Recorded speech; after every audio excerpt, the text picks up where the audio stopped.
grandioso Rey, Rey de reyes de este mundo majestuoso y con poder. Su regreso ya anuncia con señales por doquier, venciendo viene el Rey.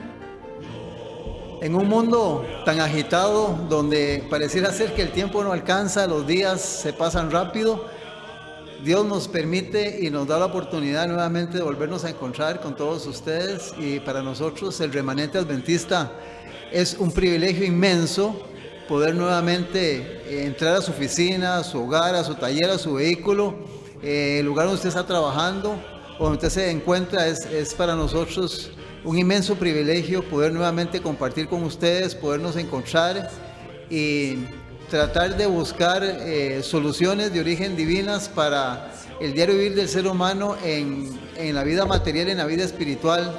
Y Dios ha dejado en el libro santo, en este libro sagrado, toda la admonición, toda la enseñanza importante que necesitamos para poder ubicarnos en nuestro diario vivir y tratar de, ¿cómo te lo explico?, de que el mundo no te lleve, sino que puedas ir manejando la situación para que puedas marchar en una manera sabia, ordenada, disciplinada, y sobre todo no cometer ningún error, y muchísimo menos tengamos que lamentarnos de algo trágico por algún descuido de errores, donde constantemente vemos cómo diariamente los medios publicitarios nos están trayendo noticias muy dolorosas, muy tristes, ante la pérdida de tantas vidas humanas y tantas fatales decisiones que el ser humano está tomando diariamente, y está causando mucho dolor y mucho sufrimiento, no solo a familias, a países, sino también, me imagino yo, que ya los seres celestiales ven con tristeza la forma en que el ser humano se está dejando llevar por muchas situaciones, maneras y formas de vivir que van en contra de lo que Dios ha establecido. Por eso aquí tratamos, con la ayuda del Señor y con este libro sagrado, la palabra, la Biblia, de poder ayudarnos mutuamente y ayudarte para que puedas mantener un orden en tu vida, y sobre todo puedas cada día cumplir con tus deberes, con la bendición divina, y puedas marchar con una vida dentro de lo que es posible muy ordenada. Los seres humanos pertenecemos a una gran familia, la familia de Dios. El propósito del Creador era que los seres humanos se respetaran y se amaran mutuamente, y que siempre manifestaran un interés puro y abnegado por el bienestar mutuo. Pero Satanás se ha propuesto interesar a los hombres en primer término por sí mismo, y eso lo vemos como los seres humanos están luchando, la gran mayoría, para ellos mismos, sin olvidarse de todos los demás que están a su alrededor. Y estos, al ceder a su control, han desarrollado un egoísmo, y escucha qué importante esto, qué delicado. Han desarrollado un egoísmo que ha llenado al mundo de miseria y de lucha, y ha indispuesto a los hombres entre sí. Y claro, en el diario caminar que nosotros tenemos, muchas veces hay gente que desde que la miras ya tú ves la forma en que te mira la persona, y hay gente que no se le puede decir nada porque inmediatamente te puede sacar un arma, te puede decir improperios, inclusive puede ir hasta bajarse de un vehículo, salir de un negocio, y te puede ir a buscar problemas. El egoísmo es la esencia de la depravación, y debido a que los seres humanos han cedido a su poder, hoy se ve en el mundo lo opuesto a la obediencia a Dios. Sí, porque los dos grandes mandamientos es amar a Dios y amar al prójimo sobre todas las cosas. Las naciones, las familias y los individuos están deseosos de convertirse ellos mismos en la figura central de todo lo que se hace y se ve. El hombre desea gobernar sobre su prójimo. Al separarse en su egotismo de Dios y de sus semejantes, sigue sus inclinaciones desenfrenadas, ¿sí? No se detienen. Y por eso dije al principio que por eso mucha gente, en ese desenfreno por adquirir materialismo, dinero, fama y poder, mucha gente muere y muchos sufren problemas aún judiciales, y se pierden seres queridos y hay ruina en el mundo. actúa como si el bien de los demás dependiera de la sujeción de estos a su supremacía. O sea, someter al ser humano a lo que yo quiero, a lo que yo digo, a lo que yo pienso, porque yo soy el que más tengo y el que más mando, y yo tengo el poder en mi mano. El egoísmo se ha introducido también en las iglesias y ha llenado a la iglesia de una ambición no santificada. El egoísmo destruye la semejanza con Cristo y llena al hombre de amor propio. Conduce a un alejamiento de toda justicia. Jesucristo dijo en San Mateo 5:48, sed pues vosotros perfectos como vuestro Padre que está en los cielos es perfecto. O sea, queremos o necesitamos buscar una perfección en todas las áreas, pero dentro de los lineamientos divinos, no una perfección para alcanzar mis ideales materialistas. El egoísmo no percibe la perfección que Dios requiere. Cuando es un egoísmo centrado en lo que yo quiero, dice que se aleja, es muy distante a la perfección que Dios quiere. Cristo vino a este mundo para revelar el amor de Dios. Sus seguidores, aquellos que decimos ser cristianos, debemos de seguir la obra que Él comenzó. Esforcémonos y luchemos para ayudarnos y fortalecernos mutuamente. La búsqueda del bien de los demás es el camino en que el hombre puede hallar su verdadera felicidad. Escucha, la búsqueda del bien en ayudar a los demás es donde el hombre puede buscar su verdadera felicidad. Sí, porque lo material es momentáneo y aún muchas veces no llena a la persona, pero cuando ayudamos al ser humano hay leyes en nuestro ser que nos hacen sentir bien y nos hacen sentir con felicidad.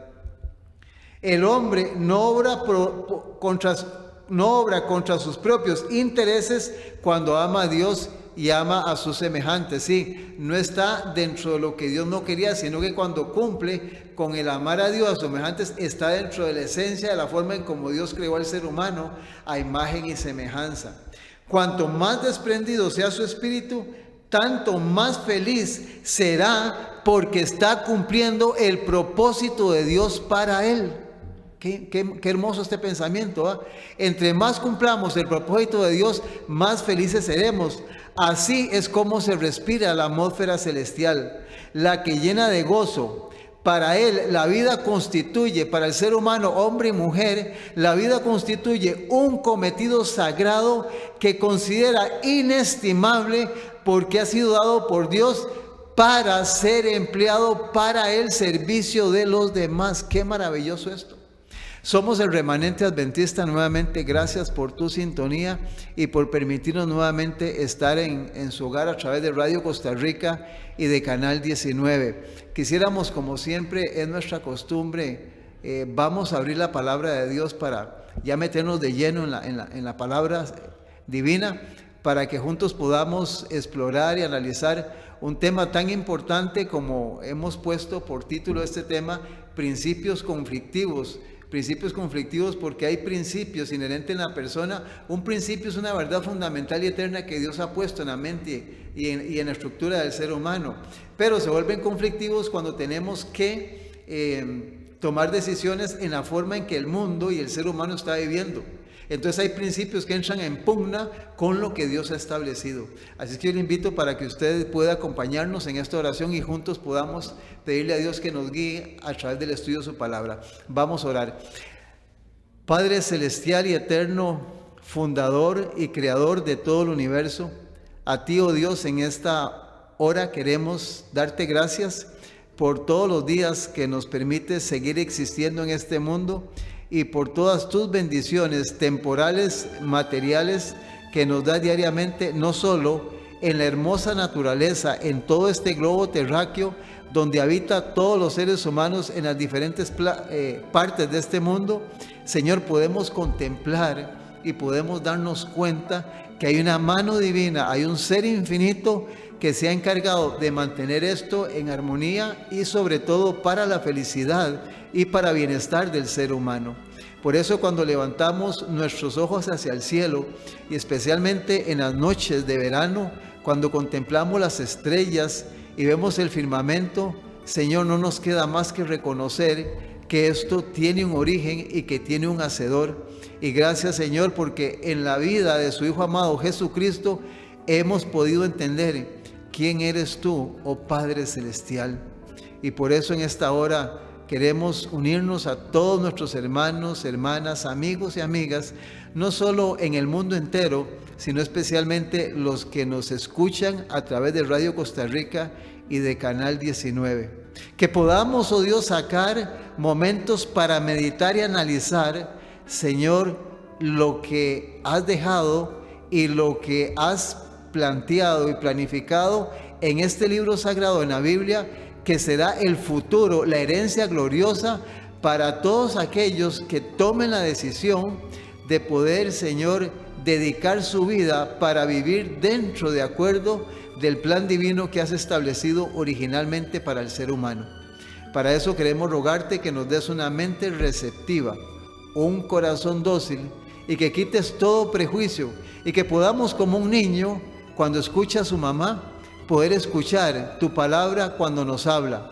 Estos versículos y capítulos inmortales de este libro sagrado, Señor, cambian y ordenan la vida del ser humano. Por eso queremos rogarte que nos ayudes en esta hora para que juntos podamos explorar, Señor, las verdades tan importantes para que cuando tengamos que tomar decisiones, esas decisiones, Señor, estén respaldadas por la eternidad. Bendice a los hermanos y las familias que gentilmente nos ayudan económicamente en este ministerio, a las familias que trabajan también, a los hermanos que trabajan en todo lo que tiene que ver la programación, tanto en Radio Costa Rica como en Canal 19. Señor, y que juntos podamos, mientras el tiempo nos permita y este mundo continúe, seguir aportando, Señor, la enseñanza y las verdades que has dejado en este libro sagrado. Gracias, oh Dios, por estas bendiciones, te las pedimos y te las agradecemos en el nombre de su Hijo amadísimo, el Señor Jesucristo. Amén y amén. ¿Saben qué es interesante en este tiempo que estamos viviendo? No es que en el pasado no haya sucedido, pero cuando tú lees en Mateo 24:7, en el capítulo 13 de San Marcos, en el capítulo 21 del Evangelio según San Lucas, todos los acontecimientos que acaecerían antes de que Jesús regrese, esta palabra terremoto aparece en los 13 evangelios. Y San Mateo dice terremotos, Lucas dice grandes terremotos. Y esto ha existido durante muchos años a través de la historia del planeta. Pero en esta época ya la cantidad de sismos telúricos, de movimientos, va aumentando y aumentando y aumentando. Y déjame decirte por qué menciono esto en este momento. Porque nos hemos dado cuenta que cuando esto sucede hay gente que se muere del corazón. Y mucha gente dice, bueno, pero ¿por qué esa persona se muere si es un terremoto? Y te voy a decir algo muy importante. El ser humano no fue creado para que estuviera experimentando y viviendo todo lo que está viviendo en este momento. O sea, el ser humano no fue creado para usar un revólver, una ametralladora, para quitarle la vida a otro ser humano. El ser humano no fue creado para tomar lo ajeno. El ser humano no fue creado para quitarle la esposa al vecino. El ser humano no fue creado para ser homosexual, ni para ser un alcohólico, ni un drogadicto. Todo eso es adverso a lo que Dios originalmente en este cuerpo estableció desde el principio. Él implantó la imagen divina. Entonces, para muchas personas, los movimientos telúricos, y bueno, si tú tienes la bendición de que no te da miedo, pues no te da miedo. Pero casi todos los seres humanos buscamos dónde defendernos o acomodarnos cuando eso sucede, si nos da tiempo. Y hay personas que en su estructura y en su mente no soportan un movimiento telúrico. Y es ahí donde muchas personas pierden la vida. Y esto es algo que se va a dar. Y mencionamos esto porque es importante que si tú sabes que hay una persona que padece mucho de esto o que le da mucho miedo, que tú puedas explicarle para que el día de mañana, en un terremoto, más si es un ser querido, un ser que apreciamos o queremos, de ahí lo encontremos ahí muerto. Entonces hay un trabajo que tenemos que hacer en todas las áreas. En un mundo hostil donde estamos viviendo, tenemos, y repito, que luchar con cosas y situaciones que no fueron originalmente dadas para el ser humano. Por eso tratamos aquí en el Remanente Adventista de tratar de plantearte y enseñarte lo que originalmente Dios estableció para la forma en que el ser humano debe de vivir. Y déjame decirte que en este libro sagrado, por eso Jesús, en toda esta escritura, en este libro, la nota tónica o lo que marca un acontecimiento que es muy importante, de mucha relevancia, en la cual tanto los patriarcas como los profetas, los apóstoles, todo el periodo de la historia de este libro, la nota tónica en que insiste la escritura es en la segunda venida de Cristo. Para que el ser humano pueda entender y darse cuenta que esto no va a perdurar para siempre, esto no va a continuar. El pecado tiene un principio y va a tener un final. La Biblia dice, para los que han escuchado los temas de mis hermanos en el ministerio, que al final de la historia, Satanás va a ser destruido. Ahí está bien claro en los profetas mayores, ahí en el libro de Isaías, en el libro de Ezequiel, menciona que él va a ser destruido. Y el último enemigo que va a ser destruido es la muerte que va a ser destruido. Esto tuvo un principio y va a tener un final. Sin embargo, dentro de toda esta historia, las personas que han vivido durante muchas dispensaciones o tiempos han recibido la promesa y la enseñanza de que habría un momento en la historia de la humanidad en que Jesucristo regresaría por segunda vez a la tierra. Y tú puedes leer, te voy a recomendar un capítulo para que lo leas, Apocalipsis capítulo 19, ahí se presenta cómo Jesús va a regresar. Y él va a venir por segunda vez a la tierra. Ahora, en cuanto a esto de la segunda venida de Cristo, hay un libro que está a la par de Apocalipsis. Es el libro de Judas. Es un libro que tiene nada más un capítulo. Y vea qué interesante, porque en el versículo 14 y 15, estos dos versículos del único capítulo que tiene Judas, vea lo que leemos en la Escritura. Dice, de estos también profetizó Enoc. Recuerda que en el libro de Génesis se menciona que Enoc caminó 300 años con Dios y Dios se lo llevó. Ahora, ¿qué fue lo que enseñó o qué fue lo que profetizó Enoc? Dice Judas, casi 4000 años después, cuando el Espíritu Santo inspiró a Judas para que escribiera esto. Dice el libro de Judas, dice, de estos también profetizó Enoc, séptimo desde Adán, diciendo, he aquí que vino el Señor con sus santas decenas de millares para hacer juicio contra todos, versículo 15, y dejar convictos a todos los impíos de todas sus obras impías que han hecho impíamente y de todas las cosas duras que los pecadores impíos han hablado contra él. Entonces aquí está presentando que el Señor Jesús viene por segunda vez a tierra. Desde que Adán existió, el séptimo como líder patriarcal, Enoc, menciona ahí bien claro que él habló sobre la segunda venida de Cristo y habló las consecuencias que iban a recibir todos aquellos que estaban viviendo de acuerdo a toda la información que hay en el libro de Judas. Tú puedes leer el libro de Judas, hay solo un capítulo. Entonces la segunda venida de Cristo nos enseña y nos anuncia en toda la Biblia que es la nota tónica. Ahora déjame decirte algo muy importantísimo en relación a esto. La Biblia es un libro que trae bendición para el ser humano. Si el ser humano no decide estudiarla, pues está en su derecho, porque Dios no obliga a nadie. Pero si el ser humano no estudia la Biblia porque no quiere o porque no tiene tiempo, puede hacer que estemos viviendo incorrectamente, que es lo más seguro, y estamos haciendo cosas en nuestro diario vivir que no están dentro del plan divino. Y déjame decirte que la Escritura tiene listas de cosas o pecados específicos que los seres humanos estarán haciendo creyendo que no es malo, y esos pecados específicos o esa manera de vivir los va a inhabilitar para llegar al reino de los cielos. Al final se van a llevar la sorpresa porque no tomaron tiempo para estudiar o leer la Escritura. Ahora, si tú no puedes estudiar o leer porque te cuesta, porque no tienes tiempo, pues gracias a Dios porque estás en Radio Costa Rica, estás en Canal 19 y estamos compartiendo estas cosas para que tú puedas entender que también hay otro medio muy importante para llegar a saber o a entender cómo es que debemos de vivir. Y la otra alternativa es escuchando la palabra de Dios y es asistiendo a la iglesia.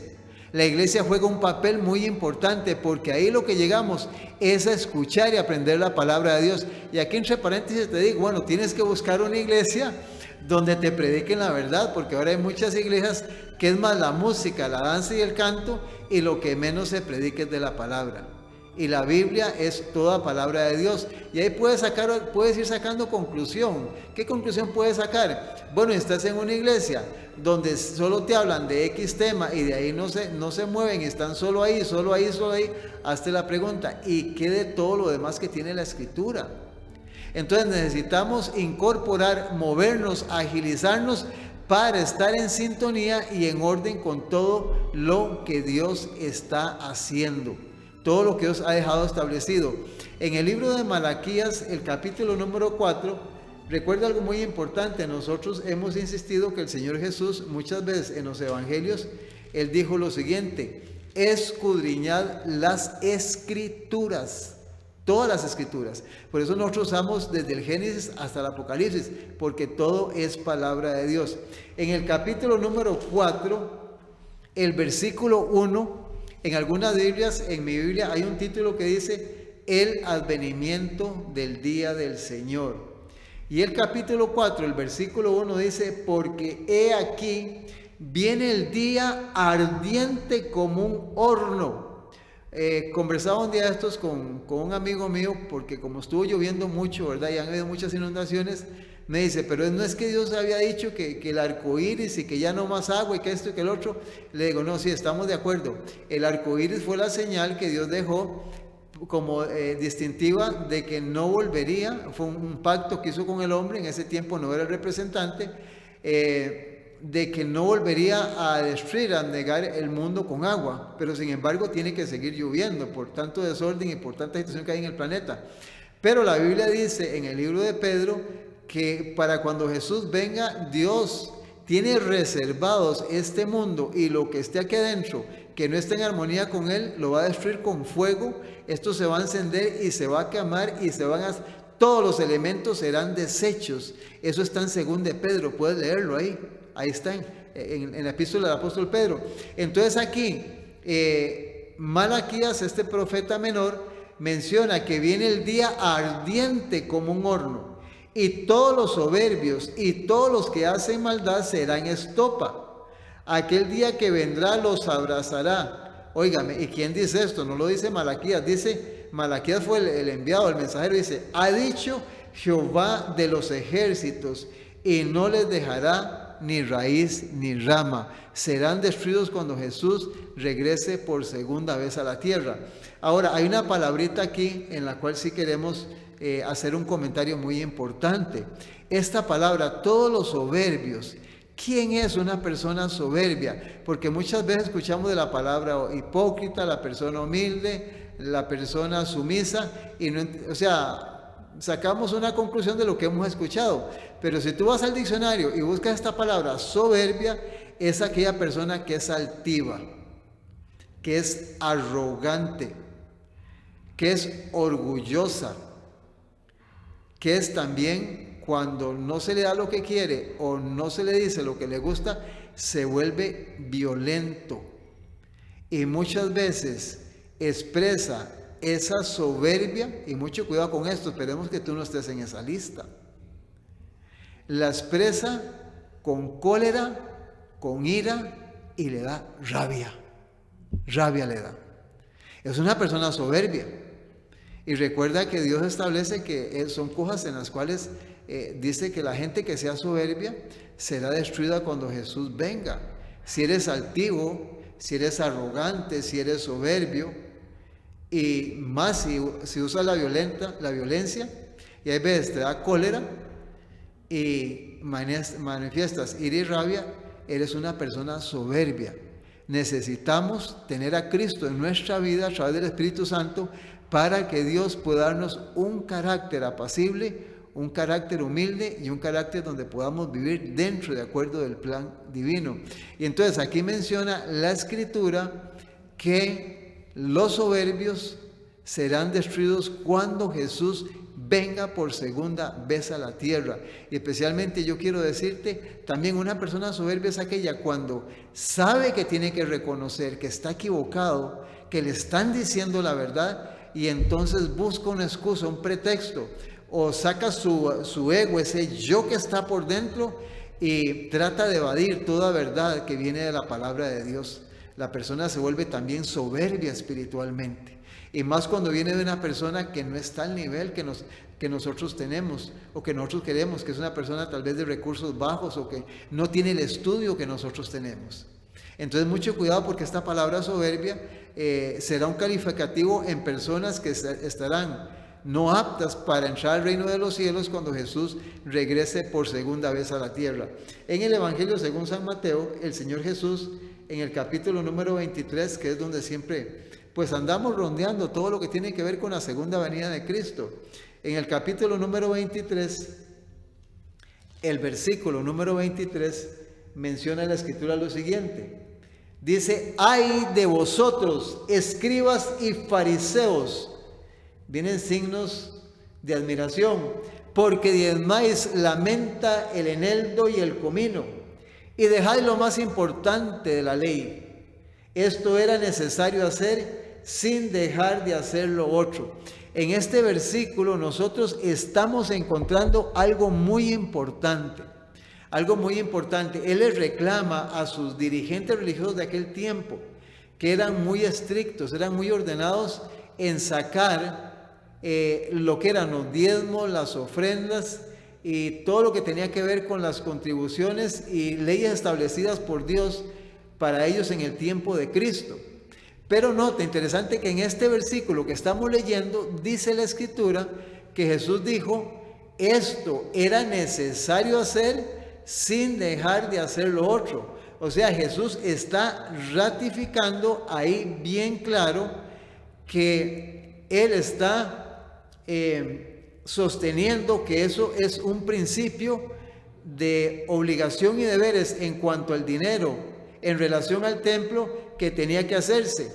Sin embargo, también había que tener cuidado con ser personas misericordiosas y justas con el trato del ser humano en todo el diario de nuestro ir. Por eso es muy importante este versículo, porque entre lo que ya nos estamos metiendo a estudiar, hay muchísima gente que dice que el ser humano no tiene obligaciones económicas hacia Dios y hacia la iglesia. Porque eso fue en el Antiguo Testamento. Cuando tú miras este versículo, es Jesucristo el que lo está diciendo. En estas palabras, Cristo vuelve a condenar el abuso de la obligación sagrada. Sí, era una obligación sagrada. Dice, no descarta la obligación misma. El sistema del diezmo era ordenado por Dios y había sido observado desde los tiempos más remotos. Oiga, el sistema del diezmo había sido ordenado por Dios y fue ordenado de los tiempos más remotos. Abraham, padre de los fieles, pagó el diezmo de todo lo que poseía.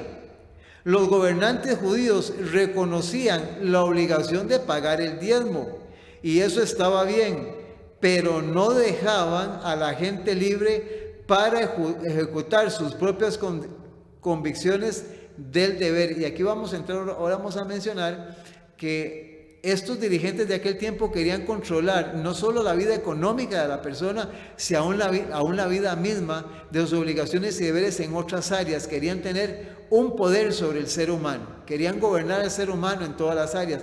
De hecho, que te lo menciono así para que lo puedas entender, te lo pongo con un ejemplo muy sencillo. Esta gente, en temas anteriores hemos dicho que convencieron al pueblo para que no aceptaran a Jesucristo como Mesías y finalmente lo crucificaron. Vea el poder que tenía esta gente sobre los israelitas en el tiempo que ellos vivieron. Esta gente había trazado reglas arbitrarias para cada caso.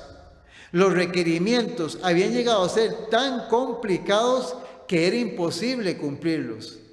Nadie sabía cuándo sus obligaciones estaban satisfechas. Como Dios lo dio, el sistema era justo y razonable, pero los sacerdotes y rabinos habían hecho de él una carga muy pesada. Y mucho cuidado, te estoy leyendo esto muy detalladamente basado en San Mateo 23, porque hay muchos sistemas religiosos que tratan de sacar dinero en diferentes formas y ojalá diariamente o constantemente a los seres humanos de diferentes formas. Y lo que la Biblia establece, que lo que Dios había señalado era el sistema de los diezmos y de las ofrendas. Y eso vamos a ir hablando en el desarrollo del tema. Todo lo que Dios ordena tiene importancia. Cristo reconoció que el pago del diezmo es un deber. Así es como cuando usted tiene que trabajar, no es si quiere o no quiere, es un deber, tiene que ir a trabajar. El pago del diezmo es un deber. Es un deber, dice. Pero demostró que no podía disculpar la negligencia de otros deberes. Yo no quiero que tú entiendas de que yo estoy preocupadísimo aquí desde radio y televisión, presentándote exclusivamente lo que es la obligación del diezmo, sino que esto es algo de lo que esta gente como nación lo estaban llevando al exceso. Y muchas de las cosas que tenían que hacer en su vida real no las estaban cumpliendo. Entonces quiero decirte que el diezmo era uno de los tantos requerimientos de la vida del ser humano en su vida física, espiritual y mentalmente, dentro del hogar, dentro del trabajo y de lo que es ciudadano como israelita en aquel tiempo. Solo que Jesús está hilando delgadito en cuanto a esta situación del diezmo, porque esta gente estaban alterando lo que Dios había establecido. Pero Cristo reconoce que el diezmo era un deber. Los fariseos eran muy exactos en diezmar las hierbas del jardín, como la menta, el anís y el comino. Esto les costaba poco y les daba reputación de meticulosos y de cultos y santos. Al mismo tiempo, sus restricciones inútiles oprimían a la gente y destruían el respeto por el sistema sagrado ideado por Dios mismo. Por eso Jesús, cuando llegó al templo al principio de su ministerio, al final de su ministerio, Él dijo: mi casa es la han hecho ustedes cueva de ladrones, y mi casa la han hecho como un mercado. Eso es lo que habían hecho ellos, una lonja, un negocio, en todas las áreas, con todo tipo de mercadería, especialmente de animales. Entonces habían establecido un sistema donde se enriquecían ellos y también los gobernantes se establecían en aquel tiempo. Eso lo vimos en programas pasados.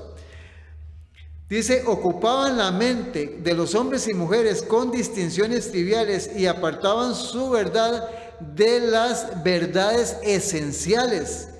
Los asuntos más graves de la ley, la justicia y la misericordia eran descuidados. Esto, dijo Cristo, era necesario hacer y no dejar de hacer lo otro. Entonces el sistema del diezmo fue ordenado por Cristo y Él mismo en persona ahí lo ratifica y dice en la palabra de Dios en San Mateo 20 que era necesario hacer sin dejar de hacer lo otro. Vamos a ir a una pausa musical muy hermosa y ya continuamos.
Qué hermoso, qué maravilloso sería que todos los seres humanos nos propongamos pedirle a Dios que podamos tener el Espíritu de Cristo. Cristo era una persona de un carácter excelente, educado, refinado, misericordioso, santo, justo, bueno, amable. Todo lo tenía, era el Hijo de Dios. Y cuando oímos un canto como este que dice, pon tu espíritu en mí. Y cuando ese espíritu está en nuestra vida, es cuando nos gusta orar, nos gusta estudiar la Escritura, aprender más de este libro sagrado, de las historias de grandes hombres y mujeres que en el pasado lo dejaron todo, de diferentes niveles, para poder servirle a Dios y alcanzar el ideal cristiano. Pablo es uno que decía, me he propuesto y todo lo tengo por basura para seguir el llamamiento, el blanco supremo.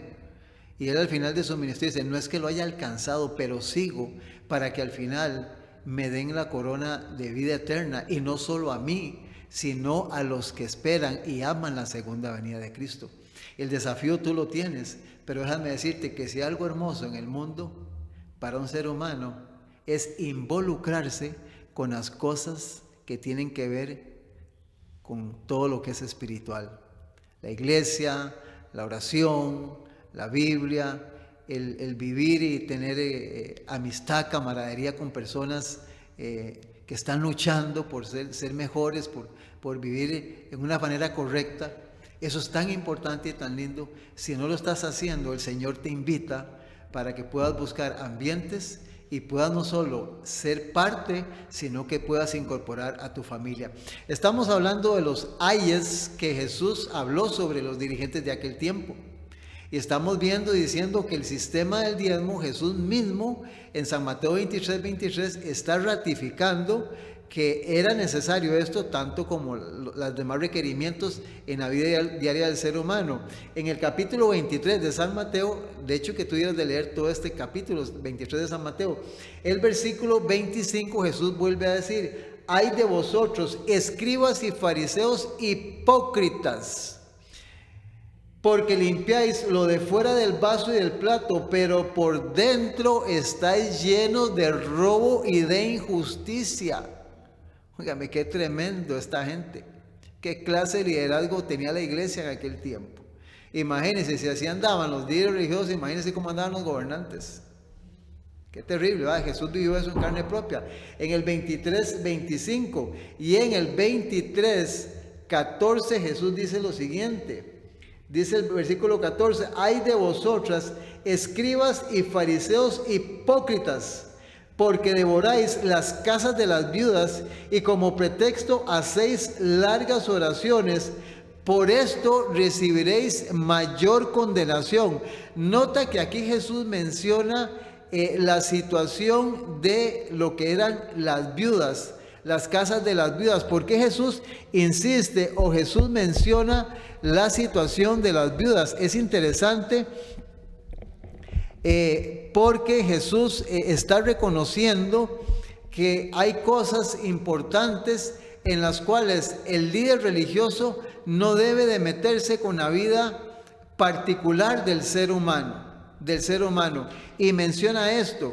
Y quisiera decirte que dentro de lo que esta gente hacía era tratar de dominar, controlar la vida totalmente de una viuda, y especialmente cuando esa viuda el marido la había dejado bien económicamente. Entonces ellos trataban de controlar para poder también adueñarse no solo de lo que ella tenía económicamente, sino de sus propiedades y de su propia vida. Eso era esta gente. Los fariseos ejercían gran influencia sobre la gente y la aprovechaban para servir a sus propios intereses.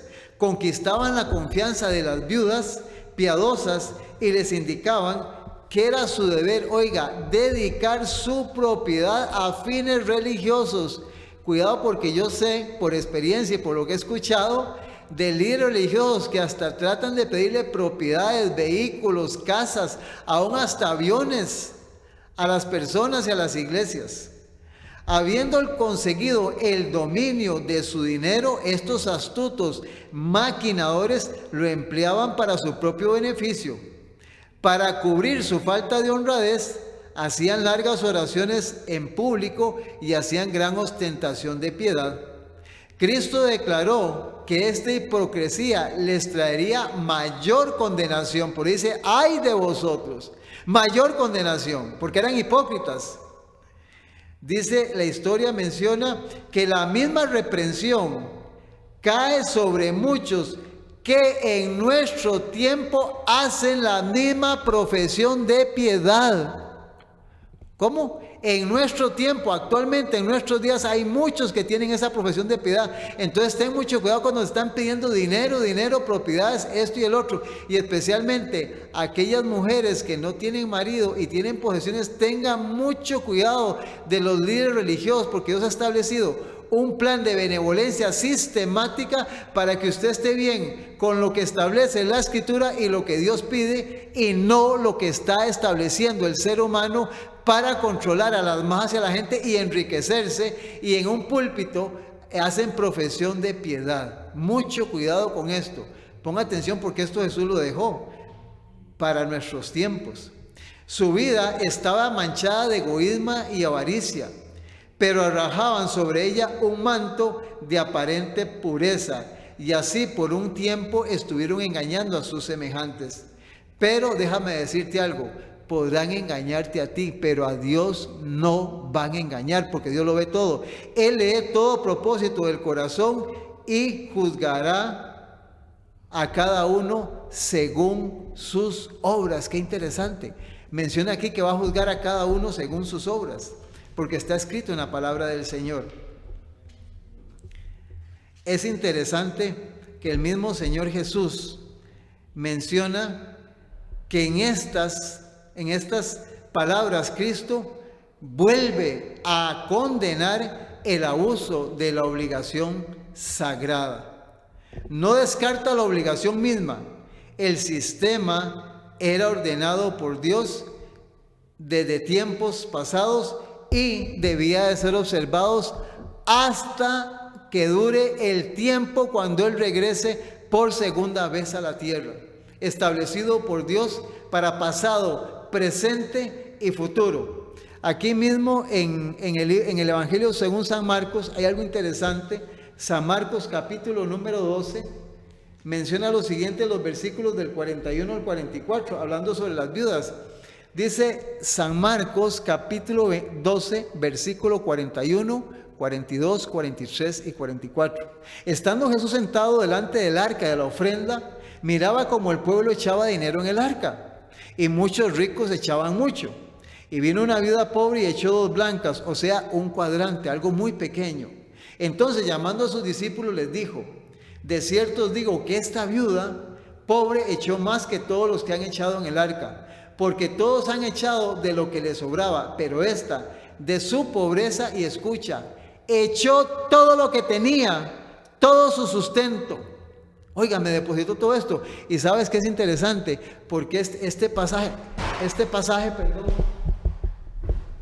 está registrado en la Escritura, este pasaje, y menciona que el Señor Jesús permite que los evangelistas lo escriban ahí con un fin especial para que usted y yo sepamos que Él ha dejado esto establecido para que nosotros podamos entender que al echar esta mujer todo esto, Él dice que cuando Él ve que Él echa eso, la mujer se detiene, y dice que Jesús la vuelve a ver. Jesús se encuentra en ese momento, dice la historia, se encuentra exactamente ahí en el atrio del templo, y Él está mirando cuando ella echa eso. Ella sale en una forma disimulada porque era muy poquito, se sentía mal, y dice que Él la vuelve a ver. Entonces Él llama a los discípulos, y en el momento que Él llama a los discípulos, Jesús dijo lo siguiente: ella echó más que todos.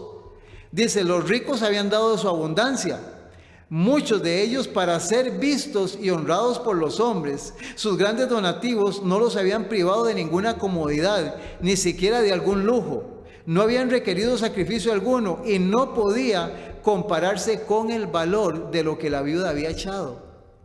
Es el motivo lo que da carácter a nuestros actos, marcándolos con ignominia o con alto valor moral. Hemos dicho que la palabra ignominia es aquella afrenta pública que uno padece ya sea con causa o sin causa, cuando hacemos cosas que para el mundo no están bien, pero que Dios quiere, pero que la gente nos critica o nos ve mal.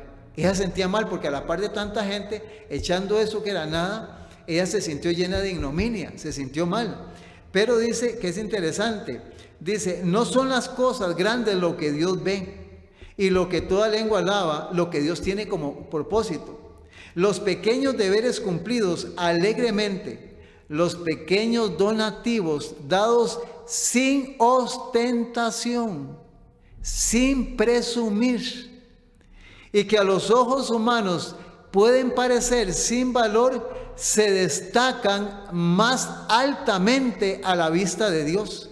Un corazón lleno de fe y de amor es más apreciable para Dios que el don más ostentoso o costoso. Pero estamos diciendo que no es en sí el diezmo, sino son los deberes diarios de cada persona, y el diezmo entra de eso. Pero esta gente estaba más preocupada por sacar el dinero a las personas, porque eran materialistas, eran hipócritas. Y entonces estaban enredando al ser humano en una vida materialista, una vida de progreso, porque ellos entre más tenía la persona, más le podían sacar. La pobre viuda dio lo que necesitaba para vivir al dar lo que poco dio.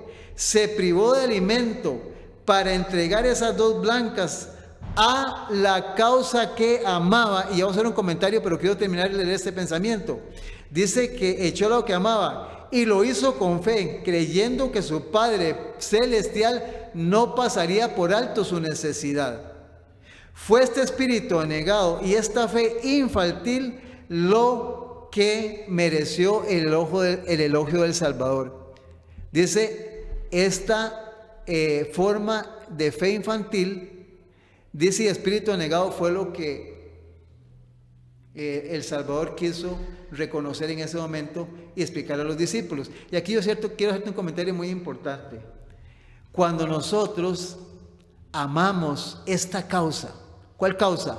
La que vino a dejar Él hace 2000 años, que es poder establecer iglesias, poder tener medios para predicar el Evangelio, poder sacar personas que están hundidas en el pecado, a través de misioneros, de hombres entregados a la predicación del Evangelio. Es cuando llegamos a entender, cuando Dios nos da a entender esto en nuestra mente, es cuando llegamos a amar esta causa y nos impele la naturaleza humana a dar para que esta causa camine, para que esta causa funcione. Ella amaba tanto esa causa porque sabía que había establecido por Dios que Él dice que alabó la causa de ella. Y yo te hago la pregunta, ¿amas esta causa? Tus donativos, tus diezmos y ofrendas sistemáticamente están ayudando a la predicación del Evangelio, para que muchos seres humanos semejantes, dijimos al principio que el verdadero amor de un hijo de Dios es amar al prójimo. Y cuando nos enfrentamos a estas situaciones conflictivas, que son principios que deben de estar en nuestra vida, esto nos ayuda a sacar el egoísmo y poder estar dentro del plan establecido por Dios, como estaba aquí establecido, dentro del orden divino. Entonces, la historia de esta mujer ha dejado como consecuencia, ha dejado encerrado aquí, que este pequeño donativo ha sido como un arroyo, pequeño en su principio, pero que se ensancha y se profundiza a medida que va fluyendo en el transcurso de todos los siglos. Han contribuido de 1000 maneras al alivio de los pobres y a la difusión del Evangelio. Y entre esos me cuento yo, porque gracias a Dios algún día llegaron a mi casa, a mi vida, misioneros y materiales que llegaron a las manos de estas personas, por personas que fueron fieles en los diezmos y en las ofrendas y que amaban la predicación del Evangelio. Y gracias a Dios un servidor se encuentra hoy aquí. Igualmente, tú tienes la oportunidad de poder darte cuenta que estás en un tiempo donde puedes colaborar con este ministerio. Ahora hay que tener mucho cuidado, porque quiero ir concluyendo con el libro de Proverbios, el capítulo número 3, porque la Biblia también nos menciona que hay que tener mucho cuidado con esto porque hemos dicho que estamos tratando de respetar lo que la Biblia enseña y de una preparación que la persona tiene que tener en su diario vivir dentro de lo que está establecido como cristiano para que cuando Jesús venga esté dentro del plan divino. En el libro de Proverbios capítulo 3, y si no tienes Biblia o estás en un lugar donde no has podido apuntar nada, yo te motivo para que apuntes esto en un papelito. Proverbios 3, el Proverbios capítulo 3, versículos 5 al 10, dice la palabra del Señor. Proverbios 3 del 5 al 10. Fíate de Jehová de todo tu corazón y no te apoyes en tu propia prudencia, manera de pensar, de razonar o de tomar decisiones fuera de un escrito está. Dice, fíate de Jehová y no te apoyes en tu propia prudencia. Reconócelo en todos tus caminos, en tu diario vivir, y Él enderezará tus veredas. No seas sabio en tu propia opinión. Teme a Jehová y apártate del mal, porque será medicina a tu cuerpo y refrigerio para tus huesos. Y versículo 9, escucha. Honra a Jehová con todos tus bienes y con las primicias de todos tus frutos, y sean llenos tus graneros de abundancia, y tus lagares rebosarán de mosto. Esto es palabra de Dios. Gracias nuevamente por estar en sintonía y por poder escuchar las palabras y los planes divinos que Dios tiene para que nosotros podamos ser colaboradores en la predicación del Evangelio. Somos el remanente adventista. Dios te bendiga y cuídate mucho y trata siempre de estar temprano antes de que el sol se oculta en tu hogar. Muchas bendiciones.